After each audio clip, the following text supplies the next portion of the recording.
Smash is a big game with a ridiculous roster size and even more ridiculous amount of move variety.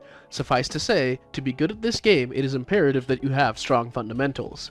Of the three most important aspects to competitive play, them being neutral, disadvantage, and advantage, a subcategory of advantage state, ledge trapping, is by far the most complex topic to tackle. So let's break down ledge trapping into its most fundamental parts so that we can build a cohesive and effective ledge trapping plan for any character.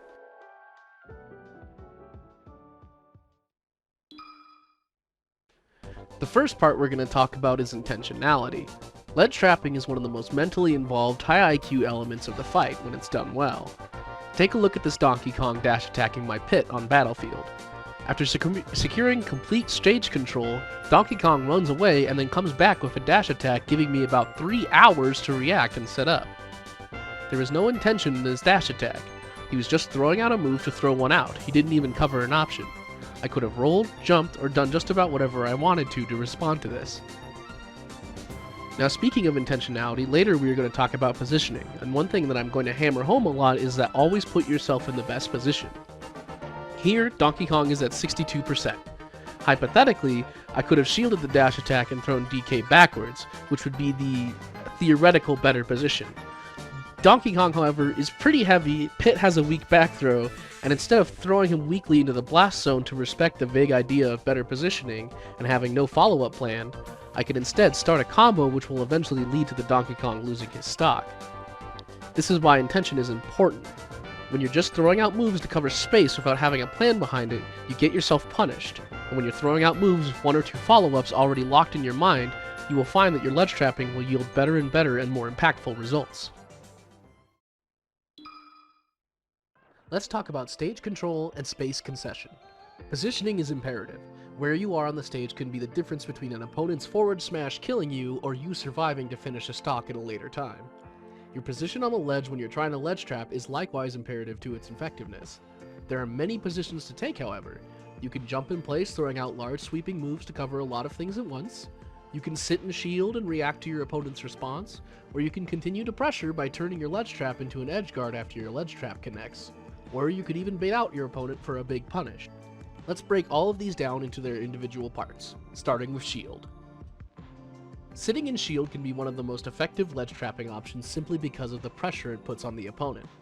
If you sit yourself in between the ledge and where the opponent roll ends, you can now effectively cover 4 out of the 5 main ledge options extremely effectively. The drawback to this method is the fact it requires a certain degree of reaction time.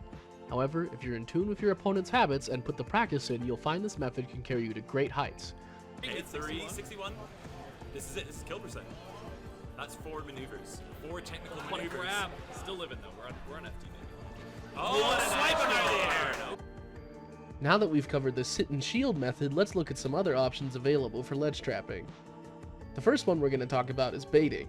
When your opponent is recovering high, sometimes it's a mix-up, you can empty jump to bait them into doing something which can lead to a follow-up that otherwise would not have been possible. Like here, I could have hit Kazuya with a forward air as Roy, but instead I decided to empty jump to bait out the air dodge and then catch him with a jab to a back air, which led to the kill. Next up is 2-framing, the act of hitting your opponent right before they grab the ledge in the 2 frames of the grab animation that aren't invulnerable. 2-framing can take 2 different routes. You can either go for big moves like a down smash that might kill, or you can go for a combo setup with faster, easier to hit moves like tilts and try to follow up off of them. Let's talk about stunting your opponent off stage. One of the simplest ways to end your opponent's stock is by stopping them before they even get back to the ledge. This is more ledge guarding than trapping, but still relevant for this video. Oftentimes, ledge guarding is given far too much thought. Players looking for spikes when a simple nair would have done the trick is a good example. Bear in mind, not every character has a nair that sends out. In these cases, sometimes a zair or a down air or a forward air will also do the trick. One thing to note is for characters with trickier recoveries, like Palutena for example, you can simply just cover the ledge with your nair, and that can be more than enough to stop the regrab. Take this position as an example. Fox is underneath the ledge with no jump, meaning he realistically only has one path to recover. Link's nair typically would be a great tool, but it trades with the tip of Fox's up special. So instead, I place myself in front of the ledge, putting a hitbox in an area he has to cross. Even though this won't outright kill him, he will take significant damage and be put in another ledge guarding position. If you are really confident in your timing, you can go for the spike here, however. Characters like Link, Captain Falcon, Incineroar, Byleth, and so on have large stomping spikes that can jump off and immediately back onto stage while throwing them out for a quick and dirty kill. I cannot overstate how simple ledge guarding can be if you place yourself in front of the ledge at the right time.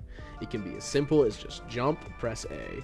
It even works on the best of the best. Here's me killing Olive, a top 10 in state player, with my Ganon solely by pressing Nair at the right time.